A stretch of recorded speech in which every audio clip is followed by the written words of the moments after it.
Mrs. Nachanzi Safina accepted payment of Uganda shillings 150 million from Nabuma Hanifa's representative, Dr. Faizo Mukasa, well knowing that the Kibanja Nabuma was paying for had already been paid by Mr. Silvano Angwakane in 2006. Mukyalo ono muteekwa munamanya abantu bamuyita Nachanzi Safina yakkiriza n'afuna million 150 ng'azijja ku Nabuma Hanifa eyali represented by Dr. Faizo Mukasa. Naye ng'akimanyi bulungi nti kibanja Nabuma kyeri asasula ate Silvano Angwakane yali akisasula dda mu 2006. Kakati ne bagamba ati bo mukulaba kwano bano abakola emivuyo be bano wammanga asooka trustees of Misbahu Dini Muslim Community Limited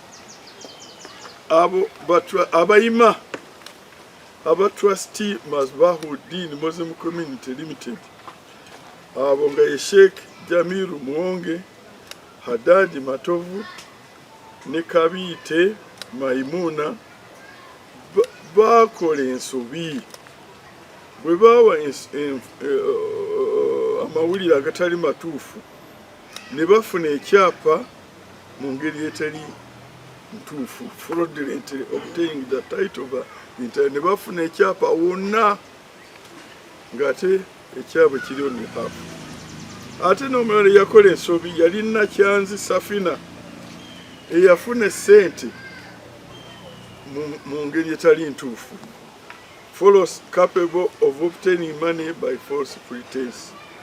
And number C, members of the then Kampala District Land Board who facilitated registration of title for Ms. Harp Dino community in 2007, well knowing that the land was under the mandate of Uganda Land Commission, are culpable of abuse of office. Tinabo abali ba member ba Kampala District Land Board nga bamanyidde ddala nti ettaka Siryabwe naye nga lya Uganda Land Commission, ne bakozesa obukujjukujju obwo ne bagaba ettaka eritali lyabwe ne baliwa Misbahu Dini Muslim Community. Abo nabo bassa emisango.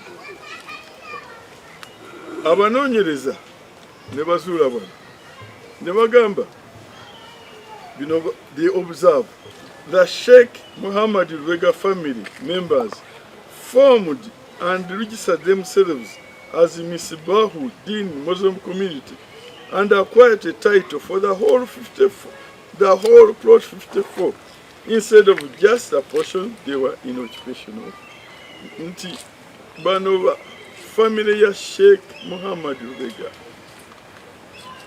bekolamu omulimu ne bewandiisa nga Misbahu Dini Muslim Community ne bafuna title ku plot yonna 54 mu kifo ky'okufuna paati yokka gye baali eyali eyaabwe. B, that Mrs. Kabira Aisha, Principal Register of Titles, her action of cancelling the title for plot 54 in the name of Isbad on the basis of it having been issued by Uganda Land Commission, which according to her is not a controlling authority, without consulting the Commission Survey and Mapping, who are the custodians of tenure maps, with the mandate of surveying and mapping in the country, was irregular. Administrative action should be taken against her by her supervisor at the Ministry of Lands, Housing and Urban Development. Ono mukyala Kabira Aisha eyasazaamu ekyapa ye Principal Register of Titles ekyapa ekya plot 54 ekyali mu linnya lya Isband ng'agamba nti no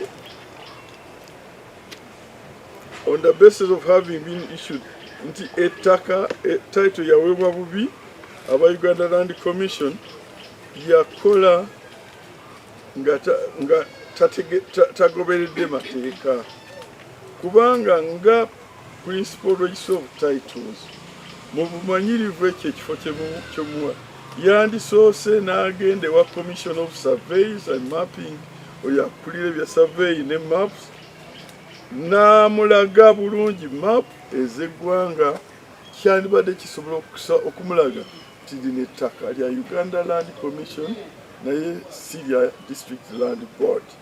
N'olwekyo bawa recommendation ti akangavure bakama be aba ministry. Former plot 54 Naguru Drive.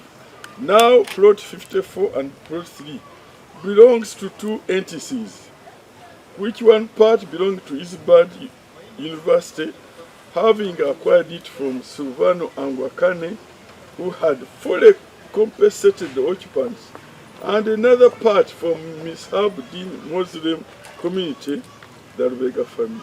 N'olwekyo munoonyeza yaabwe bakiraba nti plot eno 54 bannanyiniyo entities bbiri.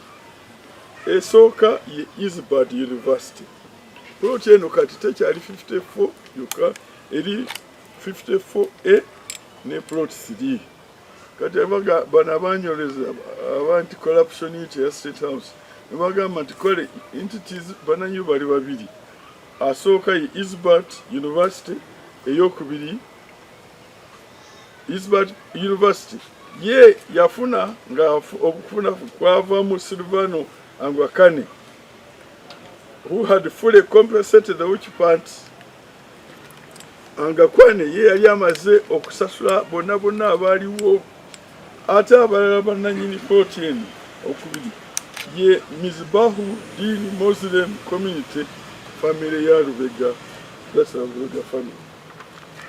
Ne balyoka recommending on development cancels the dispute title in the name of Mizbahu Dini Muslim Community, since it was premised on the understanding that the applicants were in possession of the whole land, whereas not.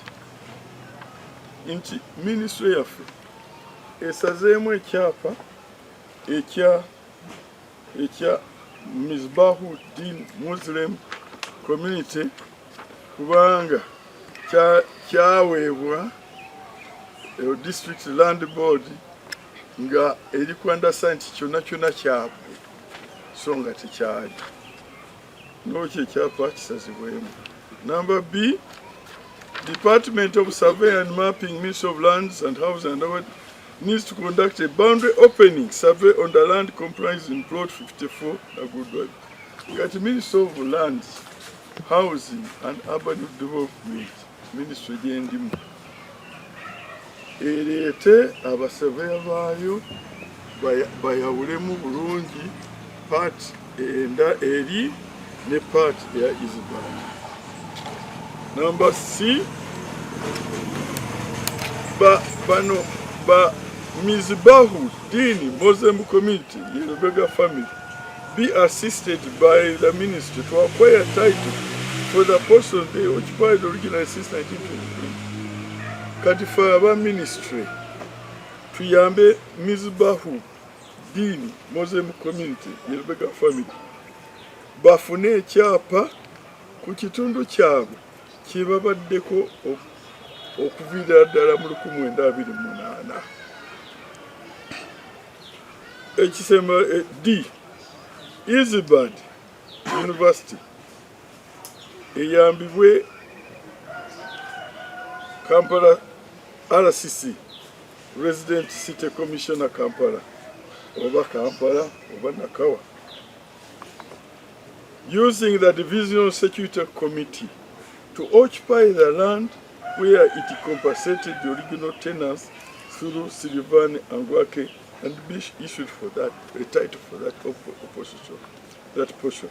Nti RCC wa Kampala bawa nga wano waliwo no man's land zonna ng'era bwe ziri wano zombi zikwatagane ziyambe Isbad University babawe security emala ekyapa n'abali nabo bafune ekyabwe aba community nabo ministry bayambe okufuna ekyapa kyabwe ne bagamba indi kubanga bano abali eno Silvano Angwakane ye abasasula bonna olwo Isbadu University ndero kwegula baya mugamba nti tetujja kugula tujja kusaba okutusanga ndabasasula kama nti abo bonna bebalaze muno nti bebaleeta emivuyo gino bonna bakangavulwe. Honorable Minister, this is to forward to you a copy of our investigation report hereby attached for your information and action. Kati ye summary. Kakati General Nyini, General Brigadier General Isoke, Head of State House Anti-Corruption Unit and Senior Presidential Advisor Anti-Corruption. Nagisako mkono. Kakati, that is the summary. Muno timu eno yaliko omukyala Kayaga Kavini Mutamba omunonyereza investigating wa police deputy assistant inspector of police Iwa Samuel ne detective constable United Days bali nga bakola references zaabwe ziri wano to establish the background of the land in question, to establish the occupation of the land in question, to establish the controlling authority in question.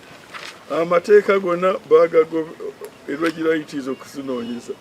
Amateeka ge bagoberera Constitution ya 95, Land Act 237, the Registration of Titles Act 24, the Penal Code, the Land Regulations.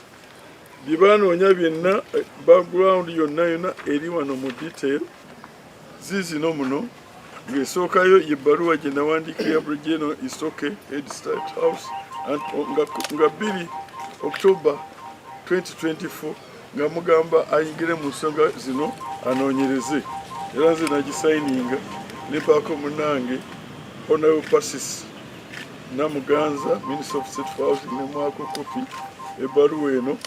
Kakati State House netandika omulimu gwayo ne bawandikira ne Isbad University investigation documents zizino ziriwo certificate of title zizo bili disagreement compensation agreement amendment order busulu receipts application for land George Earth satellite images ground rent payment receipts yonamina gabwemuli compensation agreement ebaluwa endagaano ze basasulirako abaali wano zonna weziri baziri endagaano ez'emu nga ya Musalvana Ngwako nga asasudde wano zizo zonna ze yasasulirako abantu endagaano zonna nga weziri application for town plot ne applications zonna ze basasulira kwegamba bagenda mu details mu kunoonyereza kwonna kwe kuli. Kakati ne request for satellite copies of land tenure maps ne maps za omukulu waffe Kakoza Jesper akulira commission acting commission for survey and mappings ze basaba okukozesa ne layout yonna mujaba kwegamba investigation zali detailed bulungi nengeri title yasooka yali ya municipal dini Muslim community ne user na cover division payment of ground rate is kwegamba all these byonna byakolewa. Sabo nabadde ngambi